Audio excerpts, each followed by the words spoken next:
Andhra Pradesh mechanised fishing boat operators association ఆధ్వర్యంలో ఆ association పెద్దలు లక్ష్మణరావు, అప్పారావు మరియు దక్షిణ నియోజకవర్గ ఎమ్మెల్యే వంశీకృష్ణ శ్రీనివాసుల సంయుక్త సహకారంతో ఇటీవల బంగ్లాదేశ్లో చిక్కుకున్న 9 మంది మత్స్యకార కుటుంబ సభ్యుల పోషణ నిమిత్తం 10,000 రూపాయల నగదును మరియు 4,000 రూపాయల విలువ చేసే నిత్యావసర సరుకులను ఎమ్మెల్యే చేతుల మీదుగా పంపిణీ చేశారు. అంతేకాకుండా బంగ్లాదేశ్లో చిక్కుకున్న 9 మంది మత్స్యకారులను క్షేమంగా వెనక్కి రప్పించే బాధ్యత కూటమి ప్రభుత్వమే చూసుకుంటుందని, కనుక ఎవరు అధైర్యపడవద్దని వారి కుటుంబ సభ్యులకు భరోసాను కల్పించారు.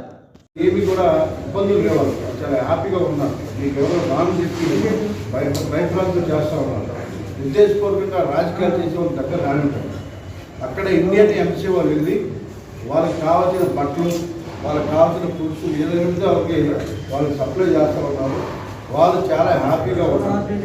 ఏ ప్రాబ్లం లేదు, మీరు ప్రశాంతంగా ఉండండి, వాళ్ళ మాటలు వినవద్దు. అలాంటి వాళ్ళు దగ్గరికి కూడా రాను.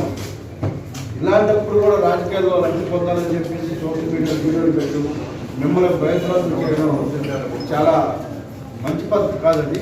అలాంటి వాళ్ళు కొంచెం దూరంగా పెట్టండి. వాళ్ళు ఏది చేసేది లేదు, ఏది పెట్టేది కానీ ఎక్కడ కూడా రాజకీయాలు చేయాలంటే మాత్రం